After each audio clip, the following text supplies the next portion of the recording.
YouTube? Back with another video. Y'all can see I got 2 amps right here. This one is actually the Crescendo bass clef 6K, and this is something new that I just picked up last weekend. But the reason I have this out is basically I got some bad news. I got bad news and I got good news. The bad news is my 6K took a shit on me again.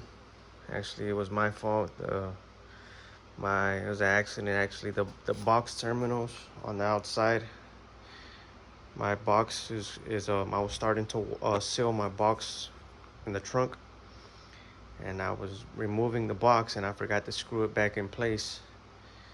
And as I was riding around town playing music, it slid back, and the positive and negative actually touched the frame of my 4-channel, and basically arced. I seen a little spark in the back, arced, and amp went into protection. So that was my bonehead move. But I think this is the 3rd time that this amp has fried on me. Possibly it might be the same thing. The power output supply was wrong with it last time. The last time I got it repaired.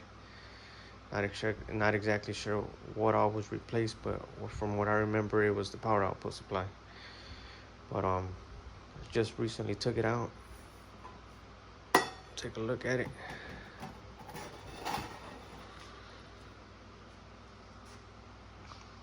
I'm not too well versed on the inside of the amps, the guts, but I know a couple parts here and there. But I tried to look to see if I could see anything that was burned, or something that didn't look right, and I couldn't see anything. Typically when I've had this amp burn up like that, a couple MOSFETs end up going, and from what I can see, all the nothing looks burnt as far as MOSFETs on both sides.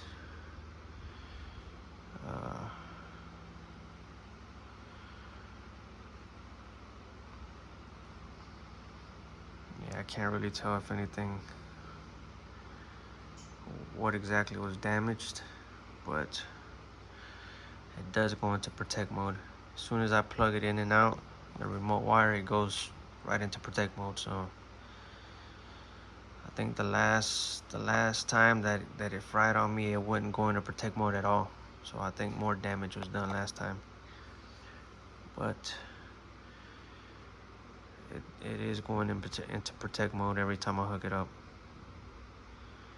So yeah, so now I have to try to figure out if the last repair guy will take on trying to repair it again, or if I have to find somebody else. So yeah, so 6K is out of commission once again.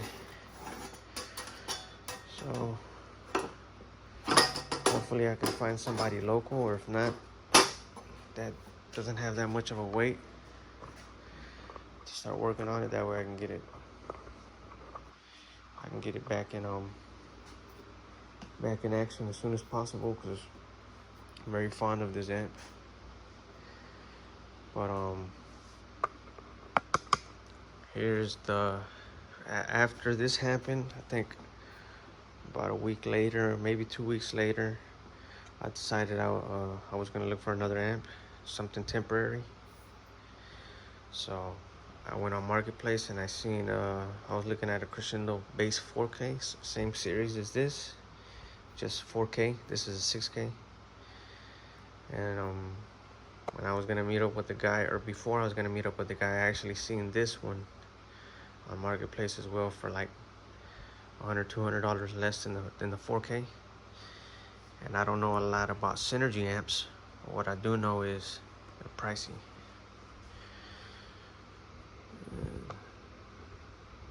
The only thing I don't really like is that it only has one positive and one negative. I prefer to have dual positives and dual negatives.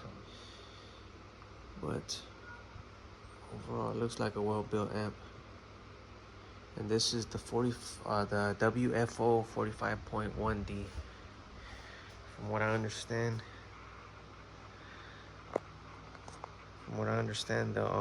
these are the older versions, the older series.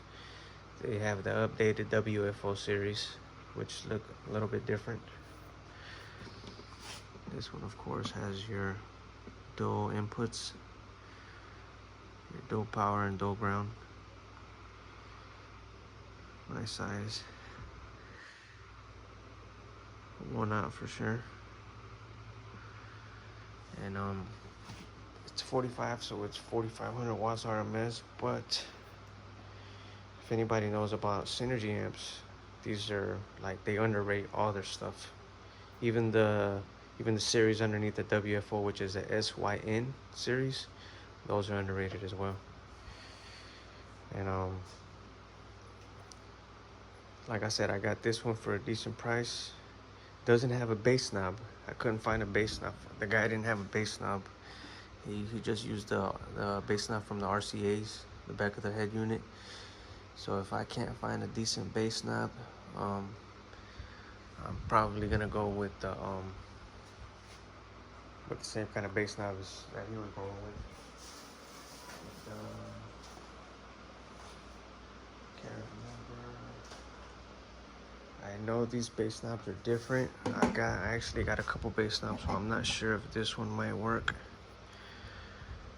If anybody knows what kind of bass knobs these Synergy amps use, let me know. I can't remember exactly what this I think this might have come off of the Scar RP 2000, I believe. Something of that. I can't exactly remember, but your phone jack style. Of course, since it doesn't have the clip meter on it, the clip indicator. This one doesn't either, because my Crescendo bass clef has a clip indicator, so but I figured I'd try this one out to see if it works. And if it does work, then I'll go ahead and use it.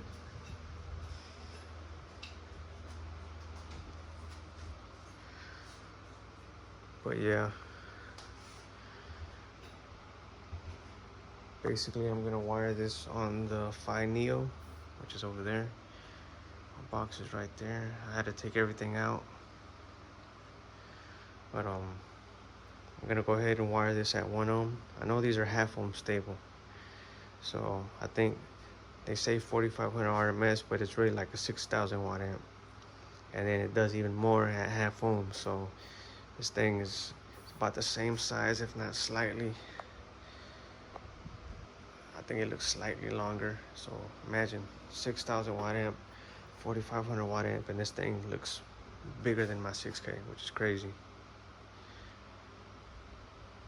But yeah, I figured I'd do a little video, show y'all what was gonna be going on. As soon as I'll keep it updated on what happens with the 6K. Hopefully I can find somebody to fix it. But yeah, this is gonna go in the vehicle and see what it can do. I hear a lot of good things about these amps, so you know, I might end up liking the amp more than the 6K, who knows. But like I said, I'll keep y'all updated, and basically all I got for right now. To the next one.